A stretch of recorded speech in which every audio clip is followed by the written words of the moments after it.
네, 6.3 조기 대선 이제 엿새 앞으로 다가온 가운데 내일과 모레는 사전투표가 진행됩니다. 오늘부터 실시되는 여론조사는 공표가 금지됩니다. 이른바 블랙아웃 기간 동안 표심을 이끌 각 후보들의 전략은 무엇일지 이슈앤 포커스 문학진 안영환 전 국회의원과 함께 대선 상황 살펴보겠습니다. 안녕하십니까? 자, 먼저 어제 마지막 TV 토론, 세 번째 TV 토론이 진행이 됐습니다. 전반적으로 이 정치 분야를 주제로 한 토론이었는데, 뭐 정치 개혁이라든지 우리 지금 사회의 지금 뭐 정치의 양극화라든지 이런 문제에 대한 좀 해법을 듣기 위한 자리인데 토론의 자체가 정치 양극화의 한 단면을 보여줬다. 이런 이제 평가가 나올 정도로 네거티브로 좀 치우쳤다. 이런 평가가 많이 주된 것 같습니다. 어제 TV 토론 어떻게 보셨습니까? 이게 이제 뭐 3명 후보를 놓고 보자면 예. 이재명 후보가 뭐 각종 여론조사 지표로도 이제 앞서가는 이제 형국이고 김문수, 이준석 두 후보가 쫓아가는 거 아닙니까? 네.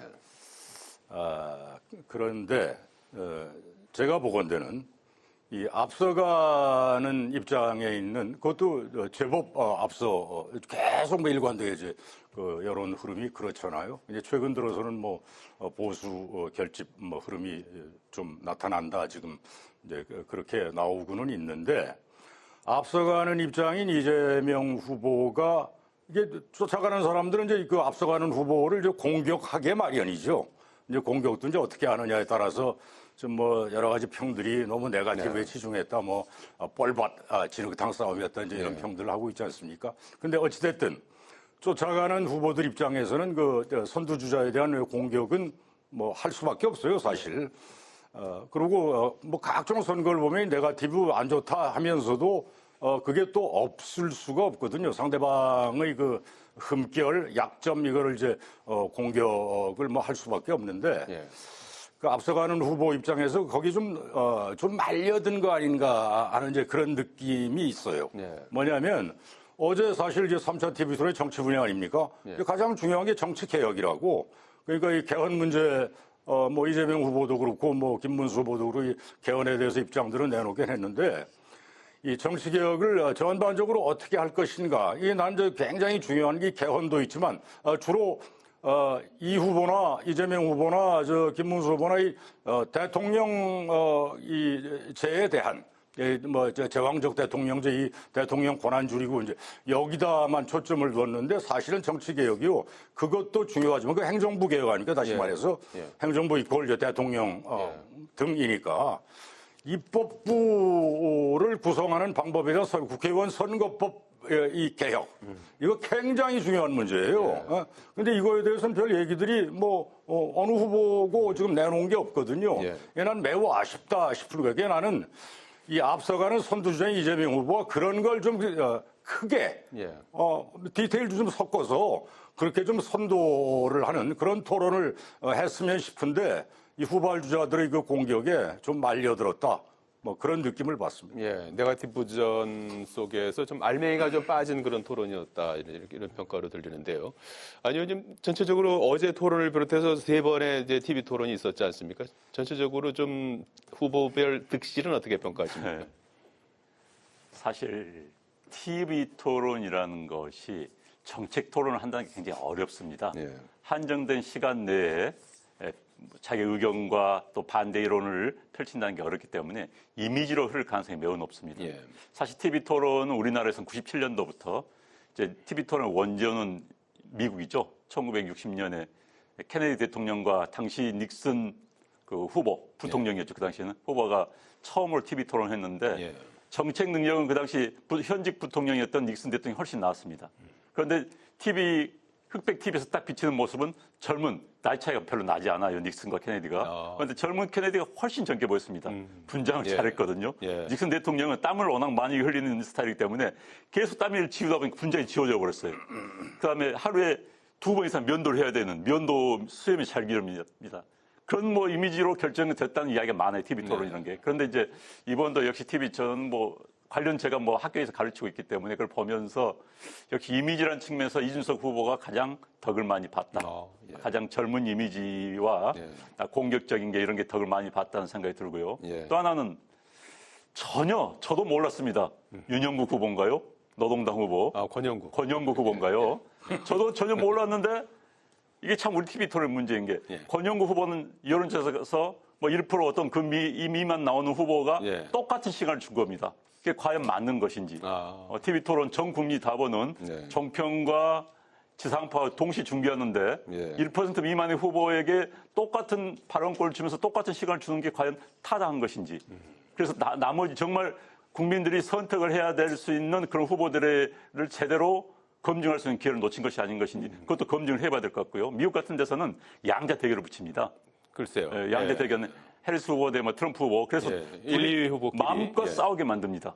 그러니까 우리보다도 네거티브가 훨씬 더 심합니다. 예. 트럼프 후보 같은 거 뭐 막말하죠 뭐. 네. 그래서 저는 그런 측면에서 TV 토론에 대해서 다시 한번 좀 우리가 이번 계기로 뭐 좀 시간을 더 늘린다든지 뭐 주도권 토론 시간들을 늘린다든지 후보들에게 충분하게 말할 수 있는 시간을 주고 네. 또 국민들이 검증할 수 있는 시간을 줘야 되지 않을까 싶습니다. 예. 진행 방식, TV 토론의 진행 방식이라든지 이런 부분에 대해서도 한번 점검을 해볼 필요가 있다. 이렇게 지적을 해주셨습니다. 자, 내일부터 실제 이제 투표가 실시됩니다. 사전투표 내일과 모레 이틀 동안 사전투표가 진행이 될 예정 아니겠습니까? 그런데 내일 일단 이재명 후보는 이제 서울 신촌에서 사전투표를 할 거라고 하고요. 그리고 김문수 후보는 이재명 후보 지역구죠. 인천 계양구에 가서 투표를 하겠다고 하고 있고 이준석 후보는 자신의 지역구 동탄에서 사전투표에 나설 예정에서 모두가 다 이제 사전투표를 이제 독려하고 본인들도 이제 사전투표에 나설 것으로 이렇게 예상이 됩니다. 그래서 사전투표율이 과연 어떻게 될지. 근데 중요한 것은 역대 사전투표하고 좀 다른 점이 이번에는 평일에만 이틀 사전투표를 하게 됩니다. 예전에는 이제 빨간 날이 하루 이렇게 끼어 있었는데 그랬나요? 그런 것들이 이제 과연 어떤 영향을 미칠지. 그리고 다음 주 이제 본투표가 화요일 아닙니까? 다음 주에 또 현충일도 있고 해서 또 빨간 날이 또 많아요. 그래서 이런 저간의 사정이 과연 투표율에 어떤 영향을 미칠지. 그리고 투표율이 후보에 따라서 어떻게 이제 유불리가 이제 작용이 될지 이런 부분들이 이제 궁금하거든요. 어떻게 예상하십니까? 투표율이 높으면 예. 거칠게 봐서 야당 후보가 유리할 것이다. 이제 이렇게들 대개 보죠. 더더군다나 이번 이 조기 대선은 이 계엄, 탄핵, 윤석열 파면 이것 때문에 지금 2년 앞당겨서 치러지는 진짜 조기 대선 조기 아닙니까? 대선이죠. 예. 뭐 각종 그 조사 여론조사를 봐도 이 계엄 탄핵에 대해서 다수 국민이 그건 아니었다라는 입장이거든요. 그래서 이렇게 다수가 계엄 탄핵은 아니다라는 입장으로 있고 그래서 그런 세력이 다시 집권하는 것은 용납 못하겠다. 이런 그 의사들이 결집을 하면 그러면 투표율이 높아질 거예요. 그렇게 되면 다수 국민의 의사가 그렇기 때문에 야당에 유리할 것이다. 이제 대개 이렇게 보고. 근데 다만 그 예외적 상황은 있었어요. 지난번 윤석열 대통령 당선될 때 어디네 이렇게 통계를 보니까 사전 투표가 그때 22년 3월 대선이었죠. 예. 사전 투표한 숫자가 전체 본투표까지 합쳐서 볼 때 사전 투표 이틀 그때도 이틀 했었습니다. 그게 전체의 한 반 정도 차지했어요. 그 투표한 사람 숫자가. 굉장히 높았단 말이에요. 36, 최고치. 36%. 최고치를 찍었다고. 사전 투표율이. 근데 그때 윤석열이 당선이 됐거든요. 근데 그때도 사실은 윤석열 후보가 야당 후보였잖아요. 그죠? 그래서 그거는 아마 일맥상통해 보여요. 그래서 사전 투표율이 내일 모레 굉장히 높게 나오면 그런 그 계엄 탄핵에 대한 반대 의사를 다수가 갖고 있기 때문에 야당 후보한테 유리할 것이다. 그렇게 봅니다. 실제로 이제 사전 투표율이 어느 정도로 이제 나올지 궁금합니다. 어쨌든 지난번 대선 때는 36이었고 그 전에는 이제 조기 대선이었지 않습니까? 그때는 이제 26% 이렇게 이제 문재인 전 대통령 될 때 이런 추이인데 이번에 그 사전 투표율 기록을 어떻게 넘어설 수 있을까요? 어떻게 예상하십니까? 글쎄요, 뭐 제가 정확한 예상은 어렵습니다만은 이번에는 그렇게 높지 않을 가능성이 높습니다. 아까 말씀해 주신 것처럼 지난번 대선이 거의 7%에 육박했죠. 예, 36, 37, 예. 36.93%니까 예. 37%에 육박했는데 전체 투표율 77%니까 절반에 육박한 거죠. 두 명 예. 중에 한 명은 사전투표를 했다는 이야기인데 아주 예외적인 상황이었고요. 그때 상황은. 그리고 이제 두 번째는 이번 이제 평일에 치른다는 점 하나.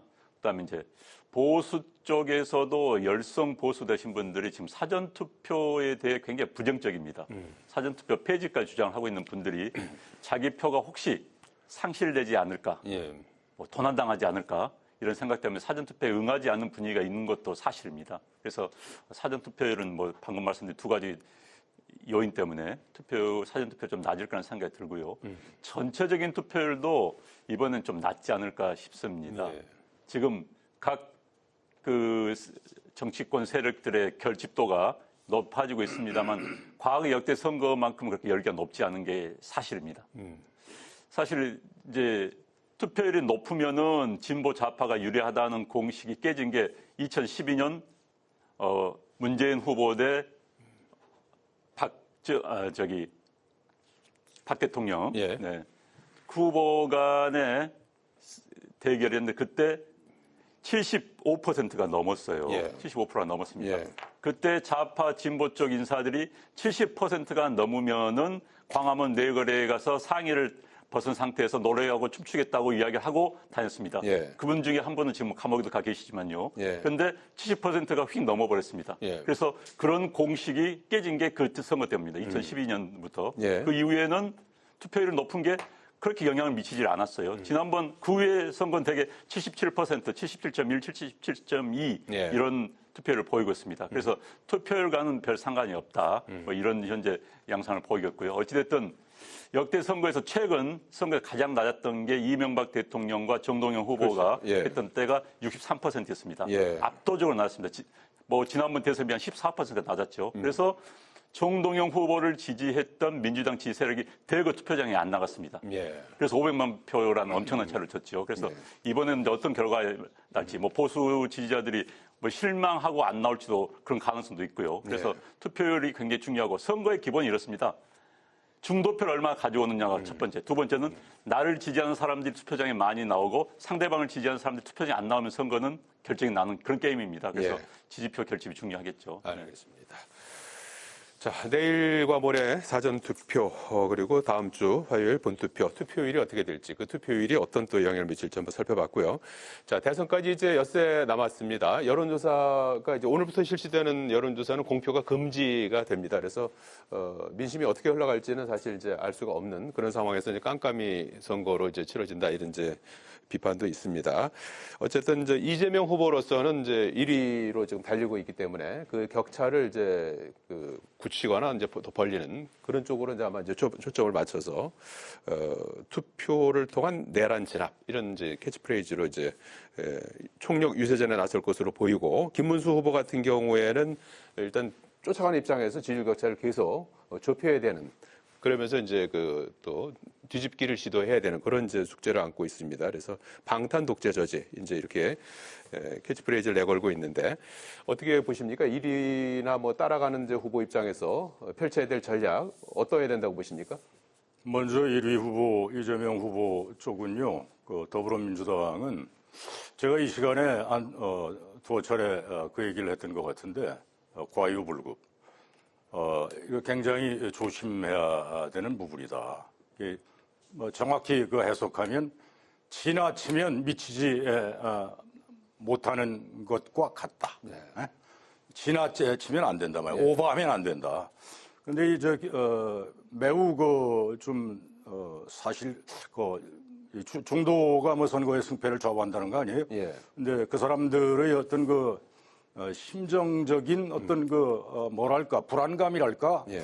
저거 아닌데 하는 그 정서를 촉발했던 게 이 사법부까지 장악하려고 하는 거 아니냐. 예. 그 외에 민주당에서 몇 개 법안 지금 내놨잖아요. 뭐 일부는 그런 여론 때문에 철회를 하기도 예. 했는데 그러면 현재 입법부는 민주당이 뭐 다수 의석을 가지고 이제 장악을 사실상 장악하고 있고 그다음에 이재명 대통령 후보 지금 당선 유력 뭐 어느 매체는 뭐 거의 확실 뭐 이렇게 지금 분석을 하고 있잖아요. 예. 그러면 입법부에서 행정부까지 장악하고 그리고 사법부까지 장악하려고 하느냐 이런 그 불안감을 실제로 주고 있다고요.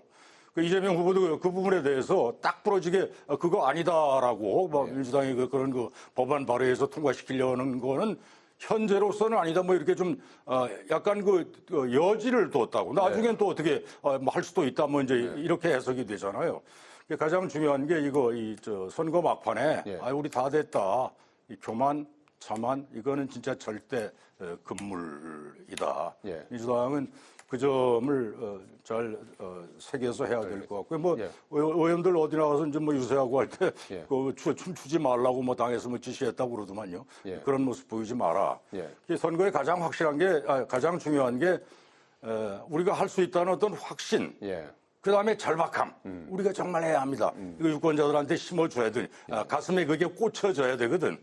이제 추격자는 말할 것도 없죠. 정말 절박한 자세로 가야 되고 한마디만 덧붙이면 단일화 얘기 뭐 아마 물어보실 것 같은데 참 그 보수 진영 입장에서는 그게 지금 오늘이 뭐 데드라인이라는 거 아니에요? 오늘 또 혹 안 되면 본투표까지도 뭐 이제 뭐 이제 시간 여유가 있는 거 아니야? 그런데 사실상 사전투표 내일부터 들어가는데 그거 지금 거의 안 되는 쪽으로 가고 있더니 그건 굉장히 보수 진영에서는 아픈 부분일 거예요. 그렇게 봅니다. 단일화 가능성까지 이제 살펴주셨는데 말이죠. 자, 새 후보 어떤 전략이 필요할까요? 여세 동안 그래도 뭐 굉장히 또 총력 유세를 또 해야 되는 그런 입장이고. 일단 뭐 1위 후보는 본인이나 그 진영 또 뭐 선거운동 하시는 분들이 사고를 안 치는 게 중요하겠죠. 뭐 결정적인 말 실수라든지 뭐 이런 사고를 안 치는 게 중요하고 안정적인 분위기로 가려고 할 거고요. 뭐 새로운 이슈가 나온 것을 뭐 막는 게 이제 중요할 것 같고. 2위 후보는 지금 자기 세력마저 지금 결집이 안 됐습니다. 부산 경남에서 특히 뭐 이재명 후보와 김문수 후보의 갭이 격차가 크지 않다는 것은 그만큼 결집이 안 됐다는 이야기거든요. 보수 쪽 후보 그 유권자들이. 그래서 이 후보 입장에서 보면은 일단 집안 탄성부터 더 잘 해야 될 것 같습니다. 그래서 자기 지지자들이 많이 투표장에 나올 수 있도록 유권자의 투표율을 높이는 거 이게 굉장히 중요할 것 같다는 생각이 들고요. 4위 후보는 뭐 지금 상황에서 이 후보 표를 끌어모으는 상황이기 때문에 3위 후보야 계속 양 후보를 공격할 수밖에 없겠지요. 그런 뭐 전략이 펼쳐질 것 같습니다. 일단 문학진 의원님께서 말씀해 주신 것처럼 일단 단일화는 좀 어렵게 됐다고 봐야겠죠. 그 단일화가 이제 되지 않는 상황을 상정해서 3자 구도로 이제 전개된다 이렇게 봐야 될까요? 뭐 그럴 가능성이 거의 높습니다. 거의 뭐 높고요.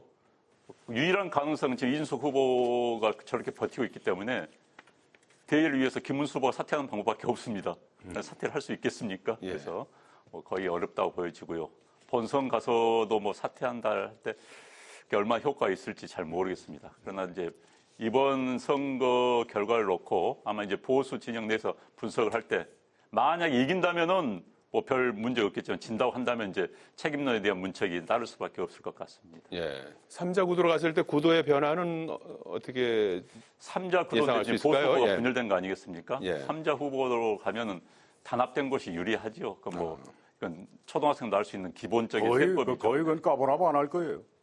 알겠습니다. 그래서 결국은 유일한 방법은 현재로서는 획기적인 이슈가 터지지 않는 이상은 단일화가 거의 선거를 제대로 치러볼 수 있는 유일한 방법인데 모르겠습니다. 오늘 저녁까지 시간이 남아있으니까. 알겠습니다. 자, 여기까지 듣겠습니다. 고맙습니다.